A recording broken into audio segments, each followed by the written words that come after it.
Here's one thing that I know about life. There is a race. There is a life that God has marked for you and I, that he has prepared for us, that he has set us aside to run. But I think the misconception in our mind is that we think we need to become sprinters when he's trying to get us to be long-distance runners.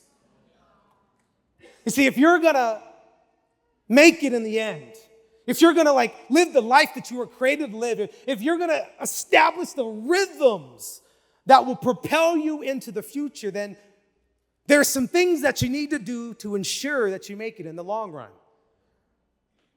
That there's some shifts that you and I have to make. There's some decisions that we have to declare are going to be integral to who we are.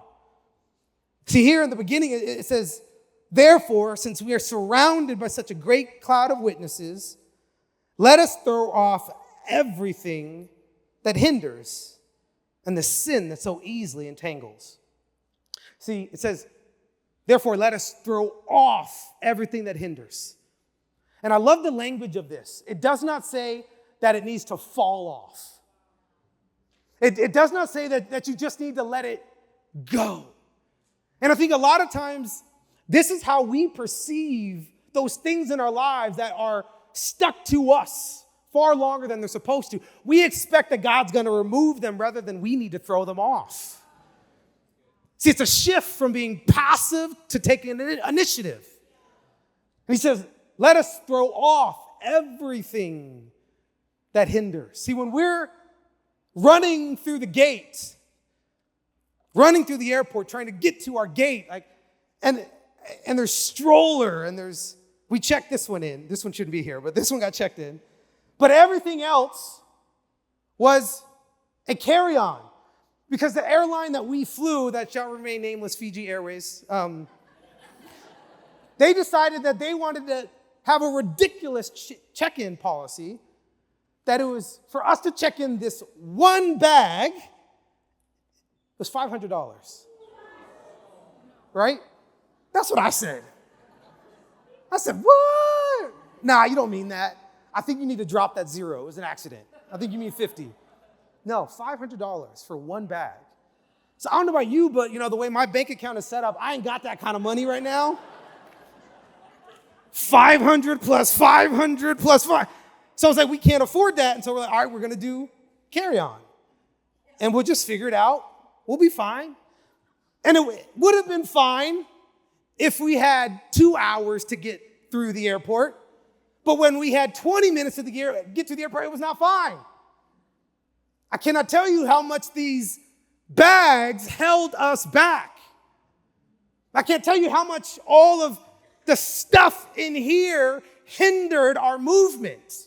And I wonder how many times in our lives we're not at the place that we want to be, not because God didn't have a future for us, but because we brought way too much along the ride with us. See, what ounce of bitterness have you been carrying into every relationship that you have, and it ends toxic, and you're wondering why you can't find a healthy relationship? It's because you're bringing toxicity into it. I wonder how many times you have to go from church to church to church and find the same issues before you realize that you haven't yet thrown it off of your soul.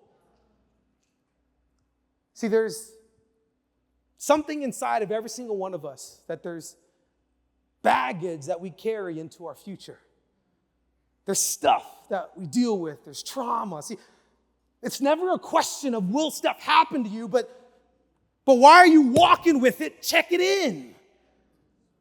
See, when Jesus said, come to me, all who are weary and burdened, and I will give you rest, what he's saying is check your bag in. Don't carry it into your future. He said, give it to me. Watch what I can do when you just let it go. See, if you're going to make it in the long run, there's a couple things that you need to do. And the first one is you need to live lighter so you can move faster. I have a couple friends who are like world-class sprinters. And they are some of the most fit people that I've ever met. And I was curious even about the sprinter's body. Because I know you look at me and you're like, you have a sprinter's body. I know, yeah. But as well, I was like, I don't want you to focus on me, so I want you to focus on my other friends that also have sprinters' bodies. And I asked my friend who has been in the world championships and he had the fourth fastest 400-meter time in the world at one time. And I said, what is it that makes like different like body types from sprinters to middle distance to long distance? And he said, sprinters, if you ever look at them, right, they're built like Greek gods, right? Their thighs are massive and their calves are enormous. And the reason is because you need the muscle mass to sprint fast and to go short distances with power. You look at a 100-meter sprinter and there's like so much chisel and muscle mass that I dream of one day. And then middle distance runners, the 400-meter, the 800-meter, right? These runners, they can't carry the same amount of mass because they need to run longer. And simply because of the distance that they run, you can't even keep the muscle on you, that you have to be lean in order to travel those distance. And then I asked him about long distance runners. What about like marathoners? And he said they can carry almost no exterior muscle.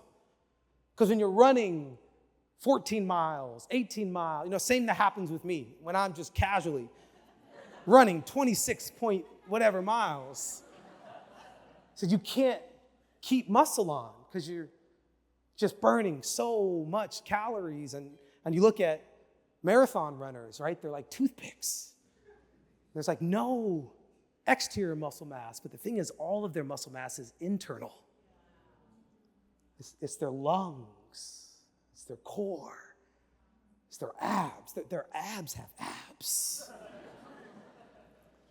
But they have to be lean. Because in order for them to last the 26 miles, they cannot carry any ounce of extra weight. See, the same is true for you and I. See, the race that God has marked out for us is not a sprint, it's a marathon. See, the race that has your name on it, that has no one else's name on it, the dreams that you have, the ambitions that you have, the things that you're going to create at the center of what God's doing in and through you. See, it's a marathon, it's not a sprint. And you have to decide that in this long run that I'm going to step into, and in this future that I'm leaning into, I cannot carry the things of my past if I'm going to live in the reality of my future. See, you got to be lean. See, what bitterness tells you and I, the lie that it tells us, is that it's called strength. See, the lie that anger tells you and I is that it's called power. See, the lie that jealousy and envy and resentment, the lie that it tells us deep down in the core of our soul is they deserve it. And you deserve it. And they don't deserve to be free. So the bitterness says, hold it over them. It'll make you stronger, but you don't realize that it's giving you weight that you cannot carry into your future. It's a burden that's going to hold you down. It's a burden that you were never meant to carry on your own.